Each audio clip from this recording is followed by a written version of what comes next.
অমর একুশে ও আন্তর্জাতিক মাতৃভাষা দিবস উপলক্ষে বুধবার ঢাকার জাতীয় শহীদ মিনারে ঐতিহাসিক ভাষা আন্দোলনের শহীদদের প্রতি গভীর শ্রদ্ধা নিবেদন করেছে জাতি। বাঙালি অবাঙালি সকলের ফুলের শ্রদ্ধায় ভরে ওঠে ঢাকার কেন্দ্রীয় শহীদ মিনারের শহীদ বেদি। ফুলের গুচ্ছ, স্তবক আর মালা হাতে হাতে স্মৃতির মিনারে সালাম বরকতের উত্তরসূরিরা। গভীর রাতেও ছিলেন তারা। মধ্যরাত 12:01 বাংলাদেশের রাষ্ট্রপতি মোহাম্মদ শাহাবুদ্দিন ও প্রধানমন্ত্রী শেখ হাসিনা কেন্দ্রীয় শহীদ মিনারে পুষ্পস্তবক অর্পণ করে শ্রদ্ধা নিবেদন করেন।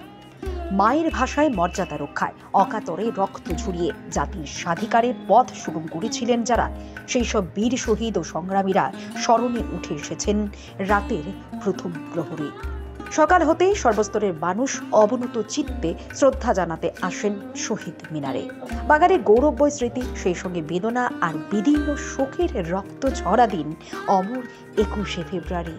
আন্তর্জাতিক মাতৃভাষা হিসেবে দিবসটি বাংলাদেশের সীমানা ছাড়িয়ে পালিত হচ্ছে বিদেশেও। বিশ্বের সব ভাষাভাষীর অধিকার রক্ষার দিনও এটি।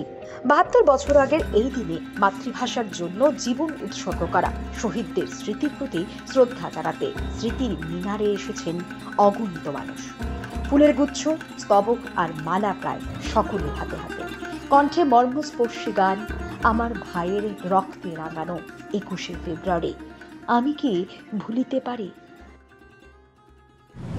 ভাষা দিবস উপলক্ষে আপনাদের হয়েছে মিলনে ঢাকা কেন্দ্রীয় শহীদ মিনারত আপনাদের ফুল দিবাতে এসে 21শে ফেব্রুয়ারি আন্তর্জাতিক মাতৃভাষা দিবস উপলক্ষে